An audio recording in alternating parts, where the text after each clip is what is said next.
Welcome to this explainer. Okay, today we are diving right into the absolute genesis of app development.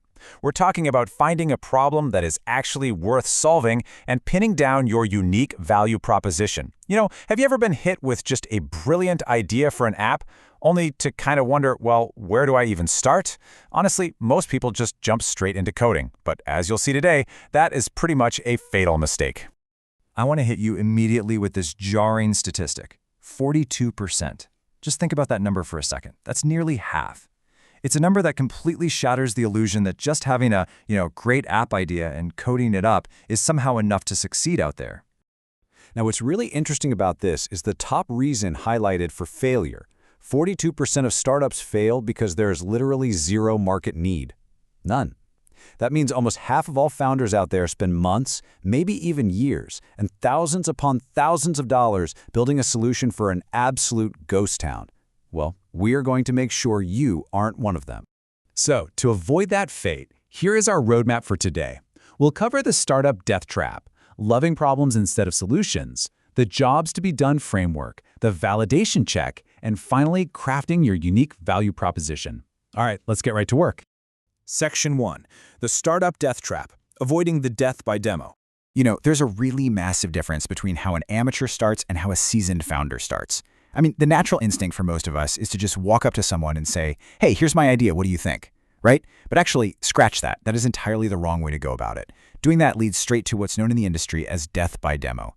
See, people are polite. They don't want to hurt your feelings. They're going to tell you your idea sounds nice, and you'll end up mistaking their pity for actual market validation. The right way? It's customer discovery. It's not about pitching your solution at all. It's all about asking questions to discover the user's actual pain. Who's having it? How bad is it? And how are they currently dealing with it? Section 2. Love problems, not solutions. A paradigm shift. Okay, these are truly words to live by. Fall in love with the problem, not your solution. Why? Well, because the harsh reality of product development is that ideas are incredibly cheap. But acting on them, that is punishingly expensive. You absolutely must find a problem that is a real must-have for users to solve. Because if you just fall in love with your proposed solution, your own bias is going to blind you when the market inevitably rejects it. But if you love the problem, you'll be flexible. You'll test dozens of solutions until you find the exact right fit for your customers. Steve Blank captures this perfectly with a phenomenal quote, "Don't sell what you make what you can sell." This perfectly reinforces the mindset we're talking about. You have to be driven entirely by market demand, not by your own emotional attachment to a specific solution or, a cool feature set. Find what the market is literally begging for first, and then build exactly that. Section 3. Jobs to be done, Understanding the Why. Let's ground this theory with a really classic example. So imagine you're building a fitness app. A total rookie mistake is just piling on the features, right? Timers, rep trackers, calorie counters, the whole shebang. But the jobs to be done methodology, it asks a much deeper question. What is the user actually hiring your app to do? Are they trying to hit a marathon personal record, or do they just want to feel confident in a swimsuit? Your users are hiring your app to do a very specific job for them. To really nail this, we break it down into 4 key components. First up, job statements. What is the core functional or emotional job they're trying to achieve? Second, struggles. What specific pain points are stopping them right now? Third, context. What is their environment like? Are they under a ton of time pressure? And finally, desired outcomes. What does ideal success actually look like through the user's eyes? Getting a handle on these 4 things allows you to build an app that directly addresses specific goals, instead of just throwing random functionality at the wall and, hoping something sticks. Section 4. Is it worth solving? The validation check. So, the crucial point here is moving to the critical phase of validation. And this really comes down to a strict 3-part test. Number 1, desirability. Do they actually want this solved, or are they perfectly fine with their old, kind of clunky way of doing things? Number 2, viability. Will they pay for it, or will someone else pay for it? And number 3, feasibility. Can our team actually pull this off and build it? If a problem isn't highly desirable and, more importantly, viable enough to actually make you money, well, it's just not a business. Frankly, if it won't make money, it's a problem better left to an NGO. Now, the value proposition canvas visualizes this alignment absolutely perfectly. The customer profile on the right side captures the jobs, pains, and gains that we discovered during our interviews. Then, our job is to design the value map over on the left, so our specific product features, so that our pain relievers and gain creators perfectly mirror the customer's reality. The real magic happens when your features explicitly answer their validated struggles. Section 5. The unique value proposition, your compelling promise.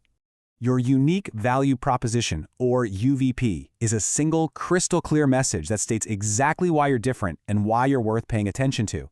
Keep in mind, visitors spend an average of just 8 seconds on a landing page. 8 seconds! Your UVP is their very first interaction, so it has to be derived directly from the #1 problem you are solving, and it must target your early adopters with bold, specific messaging. Seriously, do not water it down trying to appeal to everyone. I have to share this brilliant metaphor from Ash Maurya, the creator of the Lean Canvas. He says, your MVP should be like a great reduction sauce, concentrated, intense, and flavorful. The job of your UVP is to make a large, bold promise based on your customer's biggest problem. And the job of your minimum viable product, your MVP, is simply to deliver on that exact promise, and literally nothing else. It's like you're distilling the product down to its absolute essence. And this brilliantly illustrates exactly what we're talking about.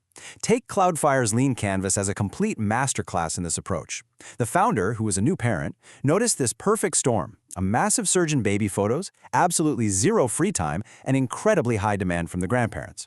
So he clearly mapped out no free time and sharing is time-consuming as his core problems, ruthlessly targeting parents with young kids as his early adopters. Knowing that time was the ultimate pain point for his specific customer, look at how Cloudflare translated that validated problem into a landing page headline. Photo and video sharing for busy parents. Get back to the more important things in your life faster. Wow, that is a masterful UVP. It doesn't just list a bunch of boring technical features about file sizes or server stability. No, it focuses entirely on the finished story benefit. The promise is so clear: we solve your pain of time-consuming photo sharing so you can get back to simply being a parent. Well, that brings us to the end of our roadmap today, and I want to leave you with a rather provocative question to chew on as you evaluate your next big idea. Are you just building an app, or are you actually solving a problem? Because, as we've seen today, pretty much anyone can write code and build features. But the founders who truly succeed, the ones who avoid becoming part of that tragic 42% failure statistic, they are the ones who obsessively discover a painful problem. They validate that it's actually worth solving, and then they confidently deliver a highly concentrated solution. I really hope this explainer has given you the tools to go out and do exactly that.